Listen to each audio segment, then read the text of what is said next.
Welcome back, YouTubers, to another episode of the Town Explorer.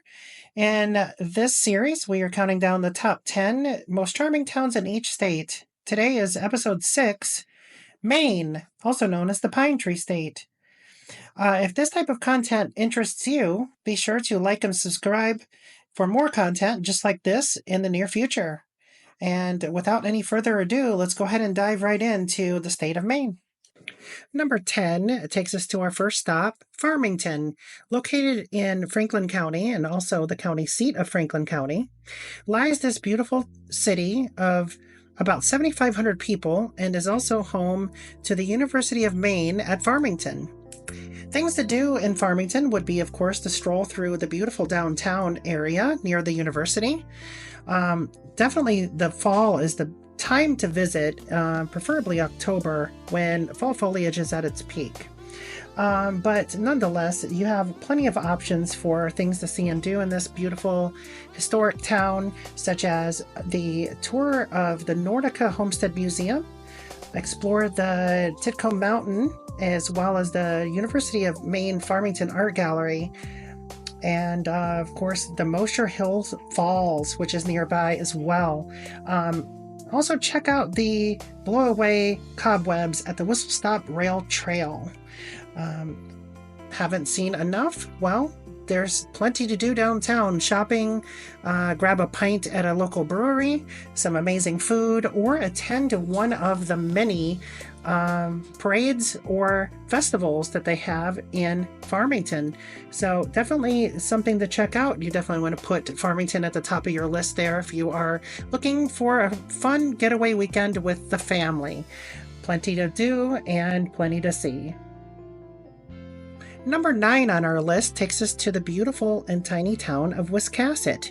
With only about 3,700 people, Wiscasset is known as Maine's prettiest village. Located as a coastal town in down east Maine, about an hour or so north of Portland, lies this picturesque storybook type village that is just breathtaking no matter what season you visit. And you definitely want to go early if you're in the summertime and you want to try a place called Red's Eats. It is featured on the Travel Channel. I believe Andrew Zimmerman has also visited there as well. And it can get really lengthy in lines. And so you want to definitely plan for that. Now, downtown shopping, aplenty. Anything from antique shopping to boutiques, gift shops, and more. While in the area, you can also visit the Sheepscot River Trail, the Old Jail Museum, and the Nichols Sortwell House. You can also take a ride on Maine Eastern Railroad for the views of the coastline, as well as explore the Wiscasset Waterfront Park for breathtaking views that you won't want to miss. Also, wander through the galleries and check out some of the local artwork. And if you're looking for more, well, just wander around town. You'll see some beautiful mansions in very well conditioned as far as being taken care of. And it will really knock your socks off as far as the beauty of these buildings. So, yeah, if you're looking for a really quaint town to go shopping, spend the weekend with the kids, hanging out in a coastal town, or just, a relaxing getaway vacation, Wiscasset might be for you.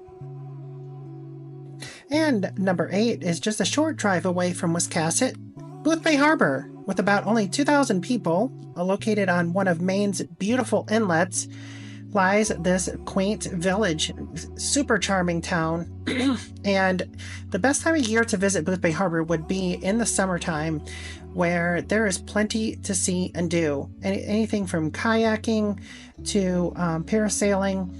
Definitely want to check out one of the many whale watching cruises that they have to offer there. Tons of restaurants. If you're into seafood, this place is for you.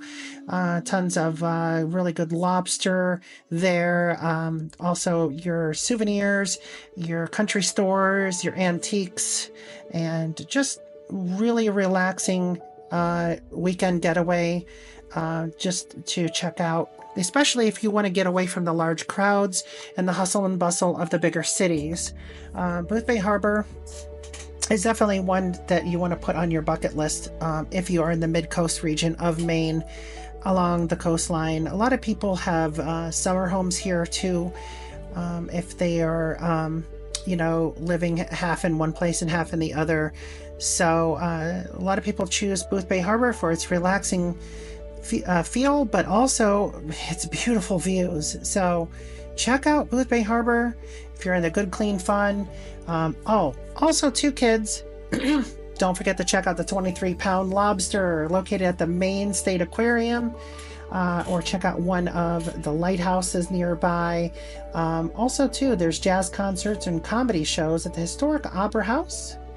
And you also don't want to miss the Coastal Maine Botanical Gardens and the Boothbay Railway Village. So look no further than Boothbay Harbor if you are looking for something to do along the coast that's a little less crowded.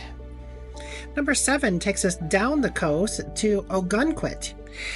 This beautiful town is full of expansive sandy beaches, dramatic rocky cliffs, and a charming harbor side downtown area.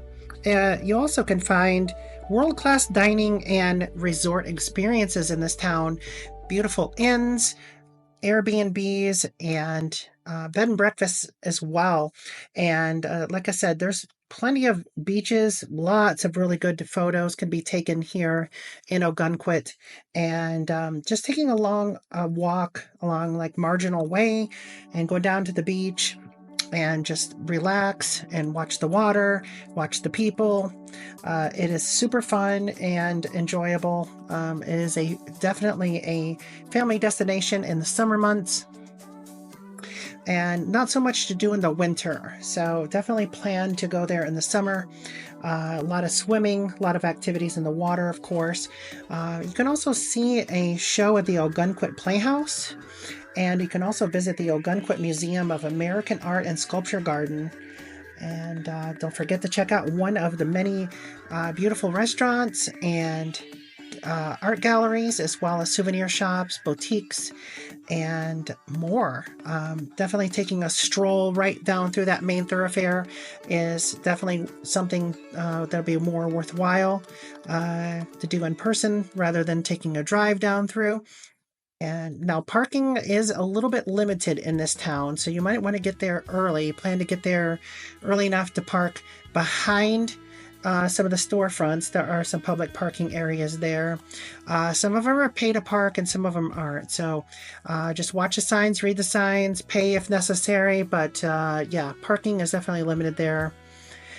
This is a very artsy, liberal type town too, so you'll see a lot of rainbow flags, a lot of gay festivals and things like that as well. They also have a rainbow striped crosswalk there as well. So if this type of environment suits you, I would definitely check out Ounquit. It is super fun, and it's a really great place to visit if you've never been.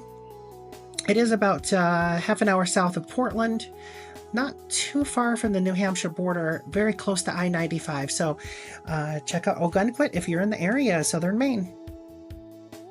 Next on our list brings us to Greenville, located in north central Maine in the Mountain Lakes region on the southern shore of Moosehead Lake. Brings us to the tiny town of Greenville with a population of about only 1,400 people, located in Wiscasset County.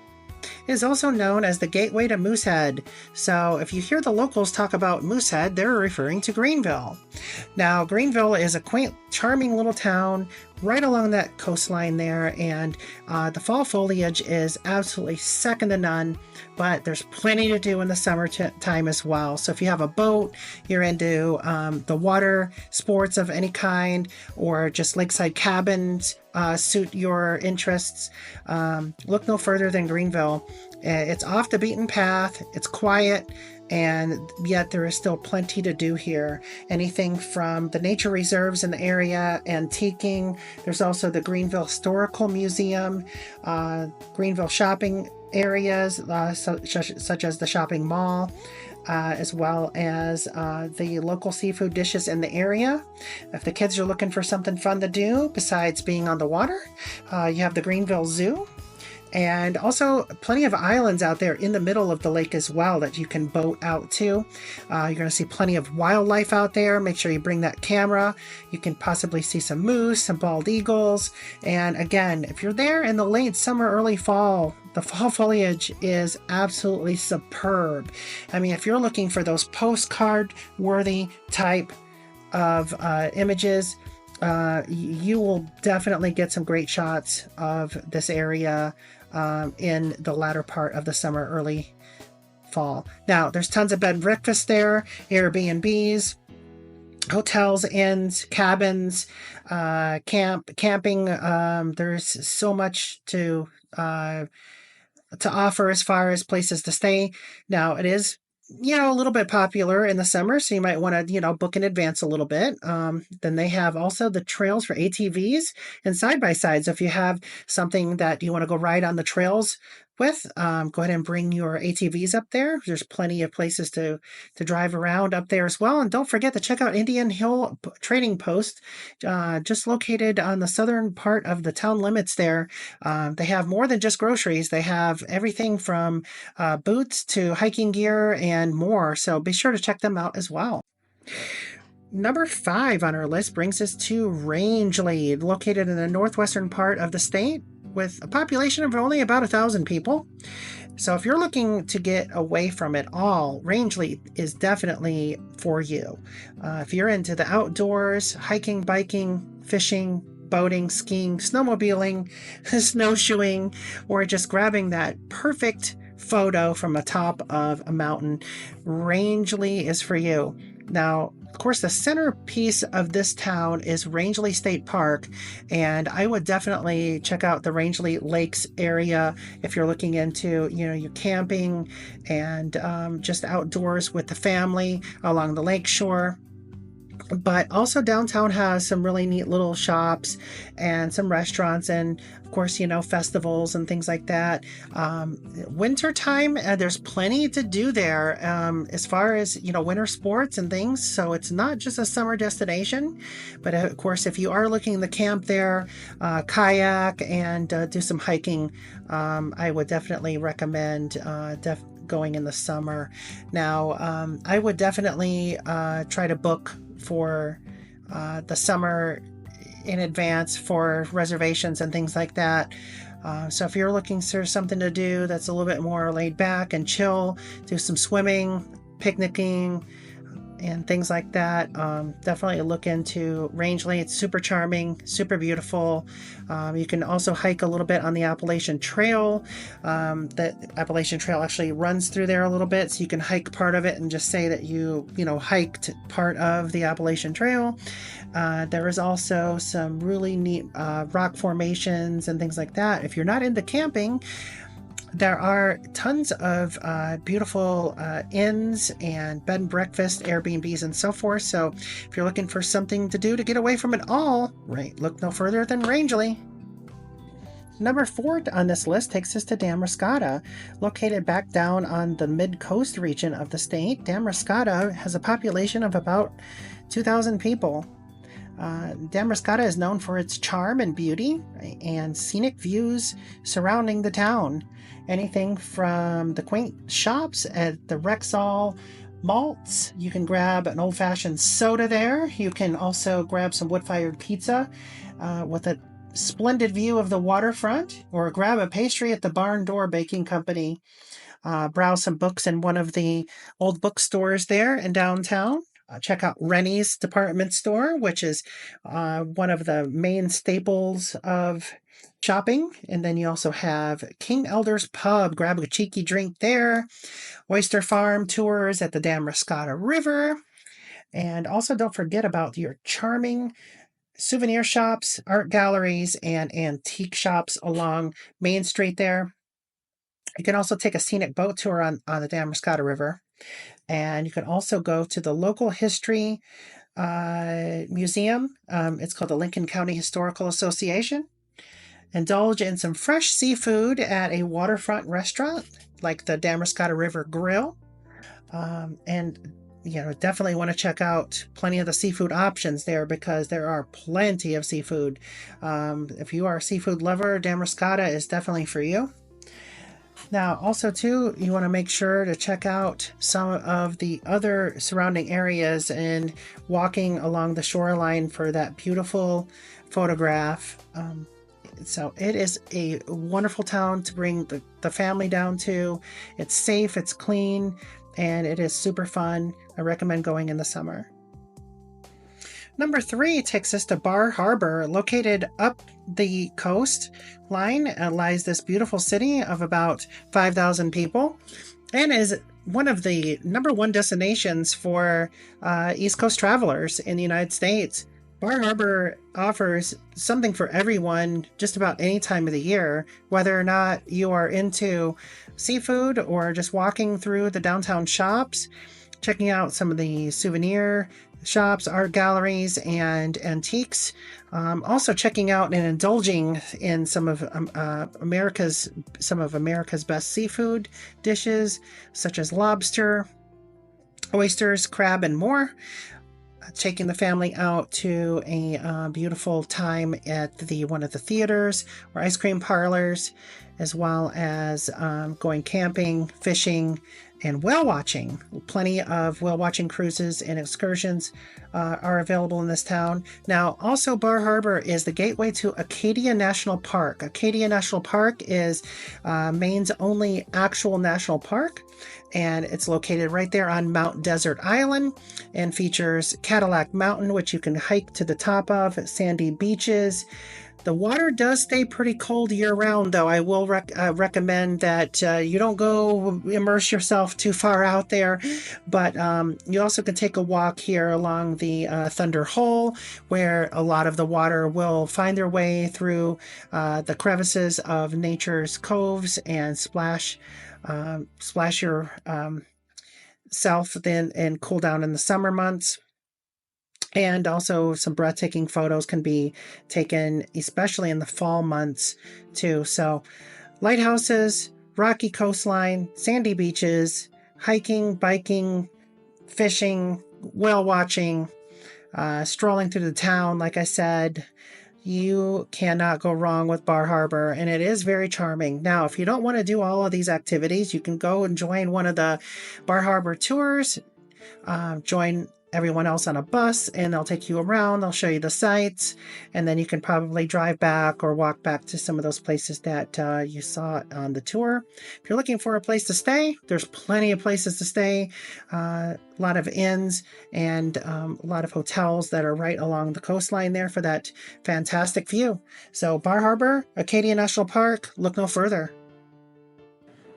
Next on our list takes us down the coast a little bit to Knox County, Camden, which is home to about 5,000 people and located right on the coastline of Maine, and is a breathtaking town. It will definitely impress you. Going any time of year is okay for this town and has plenty to do.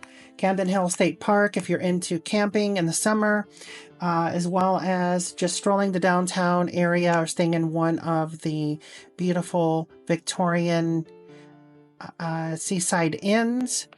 And they also have a lot of bed and breakfast there as well, hotels, resorts, and some very fine art galleries and fine dining experiences, especially some along the seashore. Seafood, definitely, a lot of seafood.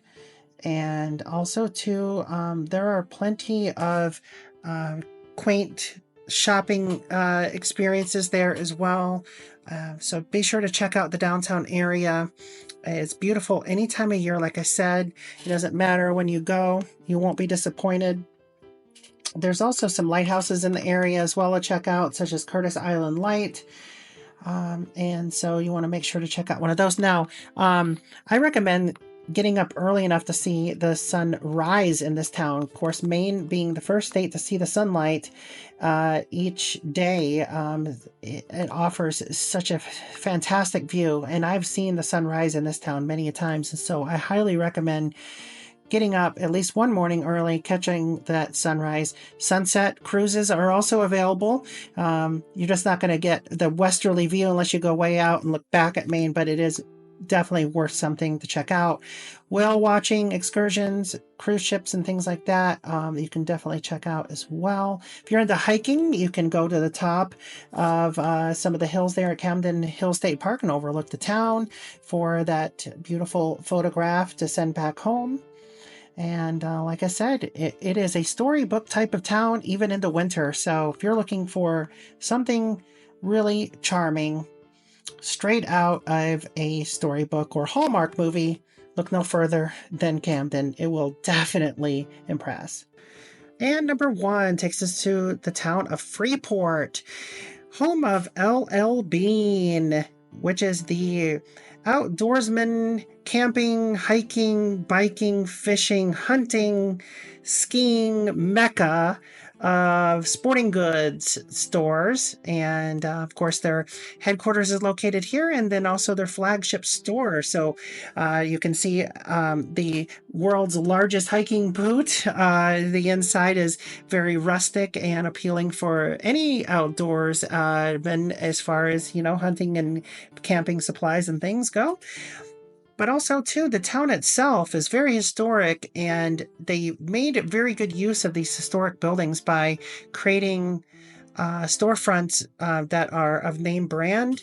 So it's not just a outlet mall; it is actually historical buildings that are repurposed into these beautiful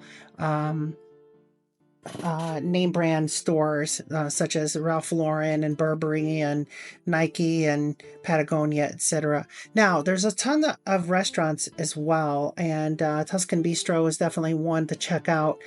But Linda Beans is one of the most popular destinations because a lot of people like to sit on the second floor. They have a balcony out there, especially in the summer months. You can overlook the rest of town and people walking and passing by.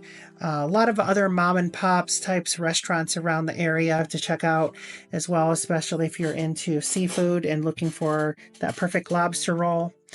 Now, Freeport can be visited any time of year. It's not just a summer destination. It's good for the fall, winter, spring. It's good for any time of year. And the theme of this town is mansions. And McDonald's even has their own version of the mansions, as you can see there. Now, look at all these beautiful Victorian homes in the area. So obviously keeping the class and the feel and the theme in that direction is what they wanted to do. So any large businesses that move into the area must kind of appeal to that as well. Chocolate factories, of course, they have the historic Jameson Tavern, which was built in 1779, is definitely a place to check out. Mass Landing and Maine beer companies are also located here in Freeport. So if you're looking for a flight or a pint, check out Mass Landing or the Maine Beer Company for that perfect drink. You can even sit outside and enjoy the weather if it's nice too. They have some areas there like a beer garden and things like that. Also too, Wicked Whoopies. Now the whoopie pie was invented arguably in the state of Maine, and so whoopie pie is kind of like a cake with some frosting in between there, and they have so many different flavors here at Wicked Whoopies. The owners are amazing. I've met them personally, and they are just really into this business. They make all kinds of different flavors such as raspberry, strawberry, double chocolate, classic, banana, chocolate chip, and more. So be sure to check them out as well. They also will ship if you're not able to bring out home as many as you want. Now, the desert of Maine, that is a tourist attraction for the kids. You could always take them to see where they basically try to grow gardens and crops there, but they overcropped it, and anyway, it turned into a desert. If you're there in the winter, you're in luck because there are plenty of really cool Christmas lights You also have the Christmas parade. You can see Santa, and there is tons to do there in the winter months as well. So, anyway, how'd you like the video? Did you like it? Thumbs up it. Comment below if there was a town that I missed or a town that you liked. Where are you planning to visit this summer? Were any of the towns in this video ones that you would maybe want to go check out? Where should we go next? This was only state number 6. There's obviously 50 states. So where are we going to go to next? Comment down below, guys. Like, subscribe. It really helps out the channel. Thanks for watching. Love you guys. And remember to smile.